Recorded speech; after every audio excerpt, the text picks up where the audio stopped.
Salut Benjamin, Bonjour. je suis contente de t'avoir aujourd'hui parce que tu es le premier membre du coup de la nouvelle promotion de la TLD Academy, donc de la Ok, promotion de 2025. Je suis ravie de t'avoir aujourd'hui du coup parce que j'aimerais bien que tu puisses parler un petit peu de toi, de ton parcours, te présenter et puis expliquer un petit peu aux gens pourquoi tu as envie de rejoindre la TLD pour la ça prochaine marche. édition. Voilà. Avec plaisir. Je te laisse commencer par te présenter du coup. Ok, eh ben, je m'appelle Benjamin Barrio. J'ai fait un parcours dans le milieu de l'industrie à l'origine. J'étais agent de maintenance industrielle, très exactement. Euh, j'ai fait 6 ans d'études dans ce domaine et à la fin, j'ai fait une alternance. Et en fait, quand j'ai commencé à être sur le marché de l'emploi, il y avait un conflit de valeurs parce que le métier qu'on m'avait enseigné et celui qu'on me demandait d'exercer étaient très différents. Euh, C'était une démarche peut-être déjà écologique à l'époque, mais l'idée était de maintenir des choses en état, de les faire durer. Et là, on me demandait plutôt de remplacer par du neuf. Donc voilà, j'étais vraiment dans une posture professionnelle qui était... j'étais plus à ma place, clairement. Et ça a amené des questionnements sur qu'est-ce que j'allais faire, qu'est-ce que j'allais devenir. Vraiment, j'étais un peu pas perdu, parce que dans mon fonctionnement, je vais toujours de l'avant. Je vais donner un exemple un peu concret. À l'époque où je travaillais dans ce milieu-là, j'avais le vertige, ça me rendait malade, me mettre debout sur une chaise, et ce que je suis allé faire, c'est sauter à l'élastique. J'ai cru que j'allais mourir, mais après au travail, j'avais plus de problème. Et voilà mon approche dans la vie quand il y a quelque chose qui me pose problème. Ça peut être un peu fou, mais ça, il y a des résultats en tout cas, moyennant un peu de stress. Et de fil en aiguille, j'ai testé plein de choses en fait. Au début, je voulais faire des choses qui étaient moins exotiques par rapport à mon parcours. J'avais envie de continuer dans des milieux liés à l'industrie. Et à un moment donné, il y a eu un tournant. Moi, je faisais du modélisme et il y a les drones qui sont arrivés sur le marché. J'avais ces technologies à disposition, j'en avais chez moi. Et j'ai eu l'opportunité de faire une formation de télépilote de drone. Et à ce moment-là, je voulais monter mon entreprise. C'était en 2016, sachant que j'avais fini mon parcours dans la maintenance industrielle en 2013. Donc voilà, il y a eu un gap, il y a vraiment eu... c'est une opportunité que la vie a donnée d'avoir ce temps pour réfléchir, pour tester. Donc j'ai testé de faire des alternances, de faire des études, voir ce qui marchait, marchait pas, voir aussi les revenus que ça pouvait proposer. Et finalement, voilà, je suis parti sur ce milieu de la formation de télépilote de drone. C'était tout nouveau. Pour donner un ordre d'idée, c'était tellement nouveau qu'on pouvait, pour comparer avec le permis de conduire, on pouvait passer la pratique du permis avant de passer le code, quoi. C'était quasiment ça l'équivalent. À ce moment-là, il y avait plein de questionnements et les drones, le métier de télépilote, ça consistait à contrôler finement les drones pour faire des prises de vue. Et l'objectif, c'était effectivement donc soit de prendre des photos, soit des vidéos. Et j'avais pas les compétences pour faire le montage, pour exploiter ce qui étaient les entrants qui étaient donnés par le drone du coup, pour les vendre avec une plus-value. Donc je me suis dit, quoi qu'il arrive, il faut que je reprenne mes études. J'étais à 2 doigts de monter mon entreprise, mais il y avait plusieurs freins. Et quand les étoiles ne s'alignent pas, c'est que c'est pas le bon moment. Donc il y a eu une opportunité, celle de rentrer dans la grande école du numérique qui est arrivée à peu près en même temps. J'ai fait la formation de télépilote de drone en juin. Et j'ai eu l'info pour rentrer dans l'école en septembre de mémoire. Donc ça s'est fait vraiment dans la foulée, septembre-octobre. Et ouais, c'est ça, en octobre. Et du coup, j'ai intégré la formation en décembre de la même année. Cette formation, c'était une formation pour faire de la gestion de contenu et de communauté. Donc à la base, c'était vraiment du marketing, même si c'était pas appelé comme Oui. ça, avec toutes les stratégies de communication, le référencement web, le référencement sur les réseaux sociaux, ce qu'on appelle l'organique. Donc il y avait tous ces aspects-là. Et ça m'a fait comme une année de prépa pour partir vers des études plus universitaires. Et j'ai pu intégrer à l'issue de cette formation une licence technique du son et de l'image à l'IUT d'Angoulême. Et cette licence permet de créer des contenus multimédia pour être diffusés sur le web. Et j'ai fait cette licence en alternance avec le Centre national d'enseignement à distance. Et là, j'ai découvert la formation à distance. J'ai découvert le digital learning. Ça portait pas encore ce nom-là, c'était pas encore les termes à la mode. C'était plutôt e-learning. Là, j'ai eu un déclic. Je me suis dit, OK, c'est là-dedans que je veux continuer. Et du coup, j'ai fait un master dans ce domaine à la suite. Donc ça s'est fait quasiment à un an d'intervalle, hein. J'ai fini ma promotion en septembre en licence et j'ai embauché septembre suivant dans le master, quoi. Et à ce moment-là, j'ai découvert d'autres aspects du métier que je ne connaissais pas. Dans le métier d'ingénieur pédagogique ou d'ingénieur en digital learning, il y a des choses qu'on découvre sur le terrain, en fait. Il y a tellement d'aspects, c'est très complexe, très large comme éventail. Il y a beaucoup d'aspects techniques, puisque tout repose sur la technique pour que ça fonctionne. On est vraiment à distance. Et derrière, il y a les aspects pédagogie et tout ça est déversé de manière très intensive durant le master. Et du coup, voilà, il y a eu la période de stage, la période d'alternance, ça a été un combo gagnant, ça a bien fonctionné, ça a été ultra intense, j'étais rincé à la fin, parce que pour moi, c'était presque... j'ai presque changé de métier deux fois, en fait. Ça a Oui. été vraiment super, super critique comme période d'un point de vue de la fatigue. Et à l'issue, je me suis dit, je vais chercher du travail. Vraiment, c'était l'impératif. Il fallait que je trouve un emploi. Trouver un emploi, trouver un emploi. Je me suis dit, ok, j'y vais. Je fonce. Je passe tous les entretiens d'embauche que je pouvais passer. Et en fait, on me propose de travailler au sein de l'Université des sciences en ligne. Suite à ça, c'était du 100% télétravail. Il y avait trop d'isolement parce que c'était la période Covid au moment où j'ai fait le master. Donc, explosion de la charge de travail.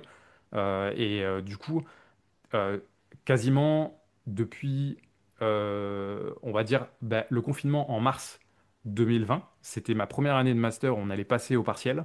Les partiels se sont faits à distance. On a rendu le projet qu'on avait à ce moment-là.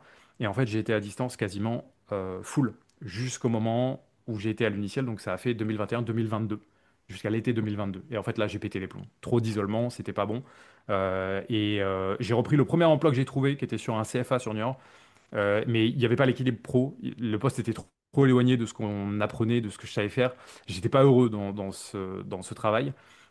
Finalement, ces expériences professionnelles qui ont été post-master, elles ont été très difficiles pour moi parce que j'ai découvert une autre réalité du marché de l'emploi avec un niveau d'études différent. J'ai eu ensuite une opportunité pour intégrer le Centre national d'enseignement à distance. Pour moi, c'était un peu la panacée, quoi. C'était vraiment l'objectif. Mm. Professionnellement, j'étais très heureux d'intégrer ça. Et en fait, j'étais d'autant plus heureux de partir de ce poste. Et ça s'est fait en mai 2024, la fin de contrat. Et à partir de là, le déclic, il était complètement enclenché. C'était évident que le salariat, c'était quelque chose qui clochait pour moi. Ça ne pouvait pas fonctionner. Mon record en CDD après diplôme, c'était 12 mois. Ça vous donne un ordre d'idée de Mm. ma capacité à rester sur un emploi salarié. Donc voilà. Et à partir de là, il y a eu plein de réflexions. J'ai fait une formation avec France Travail, un accompagnement du moins, qui s'appelle Active Créa. Il y a Arnaud Morin aussi, que je salue, qui faisait partie de ma promotion de master, qui venait de créer son entreprise.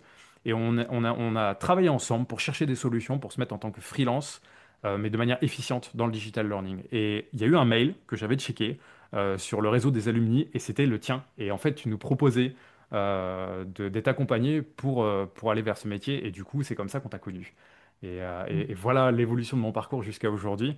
Euh, pour clôturer, qu'est-ce qui s'est passé, puisque là je fais la promotion maintenant cette année et pas l'année dernière, Mm. c'est que l'année dernière j'avais accumulé une fatigue terrible. J'ai pas eu les moyens financiers non plus, les moyens temporels de faire cette formation à ce moment-là. Donc voilà, les étoiles n'étaient pas alignées, mais Mm. aujourd'hui c'est différent. Ok.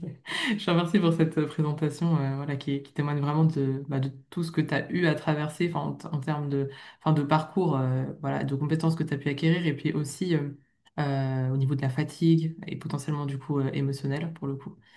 Ok, et donc en fait, oui, tu m'as découvert, enfin, ouais, tu es tombé sur mon travail pour le coup à travers cet email-là pour le coup. Qu'est-ce qui t'a parlé dans ce que je pouvais proposer? Je vais faire une analogie avec mon parcours. Mes rapports avec la hiérarchie dans mes postes salariés, ils étaient compliqués parce que instinctivement, je reconnais vraiment la valeur de la compétence. Pour moi, l'autorité de compétence, elle passe par-dessus le reste. Si quelqu'un a un poste qui a un N+3, mais que le N+3 ne comprend pas notre métier, il n'existe pas. C'est simple. Je fonctionne comme ça. Ou en tout cas, pas sur les aspects qui vont être trop importants. Mm. Et du coup, pour moi, le rapport au terrain est super important. Et quand j'ai vu ce que tu proposais, je me suis dit, non seulement tu as fait un accompagnement, mais tu pratiques le métier, tu le pratiques depuis plusieurs années, tu as vraiment ramassé aussi, les difficultés ont été nombreuses, et tu as eu cette idée de faire une offre, de transmettre tout ce que tu as appris.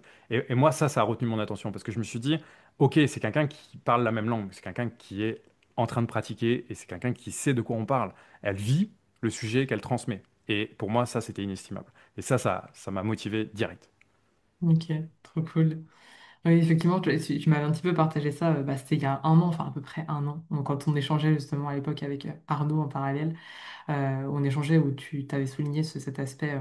Expérience. Effectivement, c'est quelque chose qui est très très important pour moi de pouvoir partager du coup ce que j'ai pu expérimenter. D'autant plus que j'ai quand même le tempérament qui expérimente beaucoup de choses. Donc voilà, j'essaie de le mettre à profit effectivement des personnes que je peux accompagner. Ok. Tu interviens sur le sommet des freelances du digital learning de cette année. Tu avais assisté du coup au sommet l'année dernière. Donc je suis très contente que tu puisses intervenir sur le sommet cette année et qui parle en fait de la communauté, enfin que tu as intégré, une communauté du coup de freelance, Ouais. donc Babelcop. Euh, Depuis que je te connais, ça fait à peu près un an qu'on se connaît, qu'on échange assez régulièrement. Moi, ce que j'ai noté chez toi, c'était que tu étais quelqu'un de très débrouillard. Voilà que en plus, tu expliquais, hein, enfin tu t'es orienté solution, donc tu te débrouilles pour régler en tout cas les soucis que tu peux avoir. Exact. Ça, c'est quelque chose qui est vraiment très très admirable. Et donc tu as intégré donc récemment la communauté Babelcop, qui est une communauté de freelance. Qu'est-ce qui fait que au-delà de mon expérience pour le coup dans le digital learning, peut-être, enfin, peut-être qu'il y a rien d'autre, hein, mais tu me diras, du coup, qui fait que bah, tu ressens le besoin d'intégrer à la fois la TLD et du coup Babelcop, par exemple. Je vais faire une analogie, je vais raconter une histoire de l'évolution un peu des créatures qui vivent sur notre planète, pour faire comprendre comment je me positionne. Ça va être vraiment très clair. Euh, Il y a, il y a différents types d'évolution. Et il y a des créatures qui sont, à mon sens, plus intelligentes que nous. Et il y en a une, c'est la pieuvre. La pieuvre, elle est Mm, capable d'apprendre super vite. Et pourquoi elle domine pas la planète à l'heure actuelle? Il y a une raison très simple à ça. C'est qu'en fait, quand elles ont leur portée, qu'elles ont leur bébé, elles évoluent super vite. Donc quand je dis super vite, c'est qu'elles sont capables d'apprendre quasiment instantanément n'importe quoi. mm, C'est fou. Et du coup, elles construisent des sociétés, elles construisent des structures, comme des bâtiments, des abris où elles vivent, où elles chassent, où elles vivent en communauté. Mais au moment où elles ont leur portée, en fait, elles décèdent, elles ne transmettent pas le savoir aux générations suivantes. Et à mon sens, c'est une des raisons principales pour lesquelles elles ne dirigent pas sur cette planète. Parce qu'en mm, fait, elles ne transmettent pas ça, alors qu'elles sont capables d'apprendre des quantités d'informations et de structurer des choses incroyables. Et nous, la force qu'on a en tant qu'être humain, c'est cette capacité à transférer notre expérience, à transférer notre savoir. Et du coup, c'est le principe de compacter des années en mois, en semaines, en jours. Et pour moi, c'est ça, la TLD, ce que tu proposes, ton offre, c'est de transmettre de manière accélérée un savoir qui nous permet de gagner des mois ou des années sur nos pratiques en tant que freelance. Et du coup, clairement, c'est inestimable. Euh, pour moi, voilà, c'est ça. C'est le cœur du sujet. Enfin, je te remercie, ça fait plaisir, merci beaucoup. Euh, ok, ok. Et justement, par rapport à ce que je propose dans la TLD, donc nous, ça fait voilà, une bonne année qu'on en discute, du coup, de ce qui est proposé à l'intérieur. Donc, tu suis aussi les évolutions comme elles évoluent chaque année.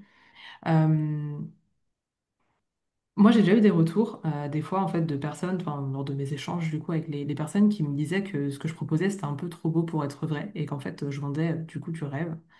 Donc, j'avoue que je ne l'ai pas très, très bien pris, hein, personnellement, parce que j'essaye vraiment de proposer ce que j'aurais voulu avoir quand je me suis lancée, parce que ça m'a vraiment manqué. Mais du coup, j'aurais bien voulu avoir ton avis à toi sur ces propos-là. Ok, je ne vais pas répondre directement à ces gens, mais je vais répondre clairement à ceux qui pourraient se poser la question. Euh, Quand on vient te voir, qu'on vient à la TLD, j'achète pas une formation auprès de toi. Je te demande pas de faire le travail tout mâché. Et c'est pas ce qu'on doit attendre. On investit sur soi-même. C'est ça ce qu'on fait. On passe un deal avec soi-même et on investit sur soi-même. Ça veut dire que il va y avoir de l'opposition, on va galérer, ça va pas être facile. On n'est pas là pour avoir des choses simples. Avoir une accélération de plusieurs années en quelques mois, quelques semaines, ça demande des efforts. Et ça veut dire qu'il faut s'investir, ça veut dire qu'il faut travailler dur. On n'a pas de résultat sans ça.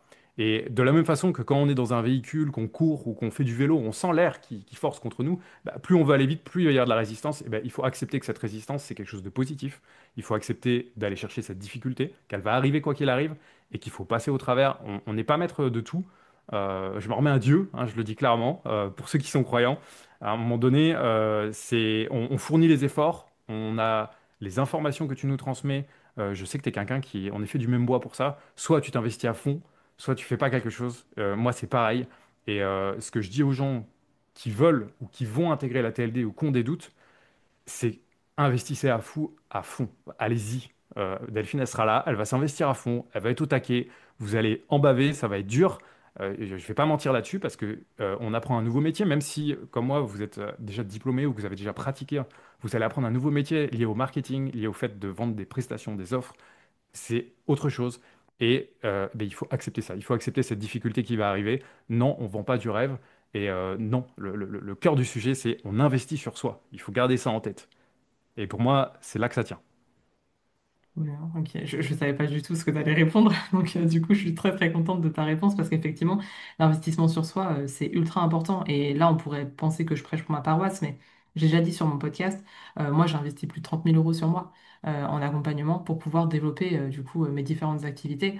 Donc je suis totalement convaincue par le fait que bah, il y a un moment, si on est totalement capable de le faire tout seul, il n'y a aucun problème, mais en tout cas si on en ressent le besoin, ça peut être important effectivement pour atteindre certains objectifs de pouvoir être accompagné pour le coup. C'est ça. Faut suivre son cœur. C'est difficile. C'est peut-être une des étapes les plus dures. Parce que investir sur soi, c'est pas investir sur jeu. C'est pas se baser Mm. sur l'ego, c'est se baser sur le cœur, c'est se baser sur le ressenti, sur ce qu'on est vraiment. Et quand moi, professionnellement, je me suis jamais trop senti à ma place, vraiment, à part quand j'étais alternant, parce que j'apprenais plein de choses vite et je m'éclatais. Mais à partir du moment où j'étais salarié, bah, je m'ennuyais, quoi. Et à part certaines périodes. Et du coup, la question aussi, elle est là, c'est de savoir où est sa place. Moi, je m'adresse à ceux qui nous écoutent, clairement. Moi, je me sentais pas à ma place jusqu'à ce que je me mette à mon compte. Parce que là, je peux m'épanouir, je peux faire quelque chose qui me plaît, gérer les horaires autant que possible. Enfin voilà, il y a plein de libertés. Et si vous aussi, vous vous sentez pas à l'aise dans votre métier, peut-être que c'est un autre métier qu'il faut que vous exerciez, mais posez-vous la question, est-ce que vous êtes à l'aise en tant que salarié? Peut-être que le problème, il vient de là. Peut-être qu'il faut que vous vous mettiez à votre compte. Et l'idée, c'est d'écouter son cœur. On est dans une société, on est dans des métiers où on est très cérébraux, où il faut vraiment aller chercher loin, toujours être dans cette intensité cognitive. Mais la clé du succès, ou en tout cas de ce qui va vous amener vers ce qui va vous épanouir et qui va vous permettre de durer dans le temps, c'est d'écouter votre cœur autant que possible. Et la première chose est là, quoi. Un super conseil. Dans ce que tu partages, j'entends beaucoup de conviction. Et évidemment, ça me fait hyper plaisir de voir à quel point tu es motivé pour qu'on puisse travailler ensemble. Du coup, ma question, ce serait, euh, qu'est-ce qui fait que du coup, tu as autant de conviction alors que bah, en soi, on n'a pas encore commencé à travailler ensemble? Qu'est-ce qui fait qu'aujourd'hui, tu es prêt à partager enfin, ton avis sur le sujet alors qu'on n'a pas encore démarré? Ouais, ben, en fait, moi, je suis freelance depuis fin mai officiellement de cette année. Donc là, je suis taqué, en fait, depuis cette période déjà. J'ai déjà commencé, finalement. Mm. Je vois aussi... je ne suis pas capable de voir l'étendue de ce que j'ignore. Mais plus on sait des choses, plus on se rend compte qu'on ne sait pas grand-chose. Mm. Clairement, ça c'est le paradoxe du formateur, des gens qui sont là à transmettre du savoir. Et du coup, clairement, j'ignore beaucoup de choses et ça je le sais. Ce que c'est exactement, je ne sais pas. Mais j'ignore beaucoup de choses et ces choses-là, et je ne vais pas avoir la prétention de les inventer, d'aller les chercher tout seul. Je vais chercher les gens qui sont pour moi les références dans ce domaine. Et je vais vous dire pourquoi, à mon sens, cette formation c'est une référence. C'est que je vais mettre un exemple. Vous êtes en cours, vous passez un master. À la fin du master, combien de personnes vous allez continuer à côtoyer? Combien de gens vous allez aller voir qui vous ont enseigné? Est-ce que vous allez même revenir sur le lieu où vous avez eu ces enseignements? Est-ce que vraiment vous allez avoir envie de faire ça? Moi, quand je vois la TLD, je vois des gens qui ont été formés par la TLD, qui sont maintenant formateurs au sein de la TLD, qui reviennent témoigner.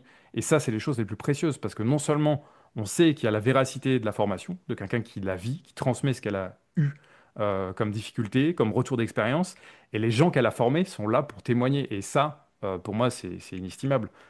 Et du coup, ça permet de clôturer la chose. Je vois pas ce qu'il peut y avoir de plus clair et précis que ça. À partir du moment où on forme des gens et qui reviennent vers nous et qui sont heureux au point de travailler avec nous et de rester, euh, voilà, il n'y a rien d'autre à dire, je pense. Beaucoup, moi, ça me fait super plaisir. Je te remercie, Benjamin. Euh, et dernière question pour toi.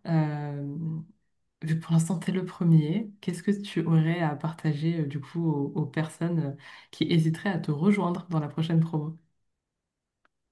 Ah, euh, je dirais, euh, on a des peurs. Euh, les peurs, elles peuvent être liées à plein de choses. Elles peuvent liées à notre parcours, à nos familles, à nos proches, etc. Il y a des difficultés qui vont arriver quand vous allez vous mettre à votre compte, des difficultés que vous attendrez même pas à avoir. Moi non plus, le premier. Ça peut être dans l'entourage, ça peut être dans les proches, ça peut être dans les amis. parce qu'on change de posture, on change d'habitude. Il y a plein de choses qui peuvent faire peur. On peut avoir peur du succès aussi. Parce que quand on voit les témoignages de personnes qui sortent de la TLD, quand même, je veux dire, il y a des gens qui ont été surpris par la performance finalement de leur activité, de leur offre. Et, et je pense qu'il faut travailler sur ces peurs en les mettant de côté. Et le meilleur moyen de le faire, ma stratégie, c'est celle de sauter à l'élastique quand j'avais le vertige. C'est-à-dire que allez-y, allez-y. On fait pas parfait. On ne peut pas du premier coup, c'est très rare. Ce qu'il faut, c'est voir dans la durée. Il faut y aller un pas après l'autre. Quand on est gosse et qu'on apprend à marcher, on tombe, on recommence, on tombe, on recommence. Parfois, il y a des brides sociales qui apparaissent parce qu'on dit ah, t'es tombé, tu t'es fait mal. Bah non, je suis tombé, j'ai appris. Mal, oui, oui, peut-être, mais j'ai appris. Et du coup, n'ayez pas peur d'avoir des échecs parce que les échecs, c'est un apprentissage. Aujourd'hui, le plus gros risque, en tout cas pour moi, si je parle vraiment pour moi, ça serait de retourner en tant que salarié. Parce que je sais que je tiendrai pas dans la durée et que je deviendrai. Voilà, clairement, il y aurait une rupture psychologique, il y aurait quelque chose qui se passerait, mais ça le ferait pas. Et du coup, oui, il y a une source de stress, oui, il y a une source d'inquiétude. On va dans l'inconnu, mais ok, je saute, j'y vais. Voilà, ma philosophie, elle est comme ça. Et ouais, des peurs, il y en a, bien sûr, des freins, il y en a, bien sûr. Mais ça fait partie du jeu. Et je pense que c'est à la hauteur de ce qu'on veut aussi comme objectif. Tout à l'heure, je parlais de la résistance. Je pense que si ça vous parle vraiment au niveau du cœur, eh ben, un rêve, peut-être plus il vous fait peur, eh ben, plus il est juste d'essayer de le réaliser. Voilà. Et moi, me mettre à mon compte, ça me faisait vraiment peur. Aujourd'hui, c'est tout à fait différent parce que je me suis lancé. Et il y a plein de choses, comme je vous disais, que j'ignore. Et voilà, elles seront acquises au fil de l'eau. Et ça sera un bel accélérateur d'être à la TLD. Et je serai très heureux de pouvoir partager ces moments-là avec vous et aussi qu'on s'épaule. Parce que, comme j'ai pu le dire dans mon précédent témoignage, et en tout cas sur les présentations avec Babel, moi, mon truc, c'est l'entraide, c'est le partage. C'est vraiment d'évoluer ensemble. C'est le principe même de Babel. Voilà, construire ensemble. Vous n'êtes pas tout seul. Important, vous n'êtes pas tout seul. Ça aussi, c'est quelque chose qu'apporte la TLD. Vous n'êtes pas dans l'isolation. Alors qu'il y a des métiers qui l'amènent, notamment le digital learning, même en étant salarié. Donc voilà, si une des peurs c'est ça, elle est déjà levée. Effectivement, c'est vrai que je suis encore impressionnée par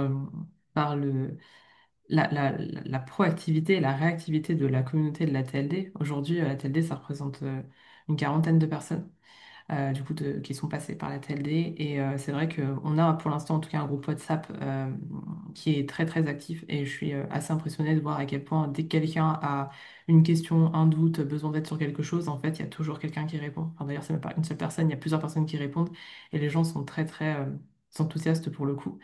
Voilà, donc c'est vrai que bah, ils sont en fait, enfin, c'est très enfin, c'est enrichissant pour les membres de la TLD, du coup, de pouvoir l'intégrer, mais c'est aussi très enrichissant pour moi à plein de niveaux, enfin, au niveau humain, au niveau métier. Parce qu'évidemment, bah, chacun a ses propres expériences, il les partage aux autres, je les entends aussi, enfin, tout le monde les entend, c'est vraiment très très riche. Et voilà, et là, on va pouvoir du coup faire notre premier événement présentiel que les membres attendent depuis un moment, mais que j'ai un peu procrastiné. Et du coup, bah, les nouveaux membres vont aussi avoir l'occasion de venir. Pour l'instant, c'est ouvert que aux membres de la TLD.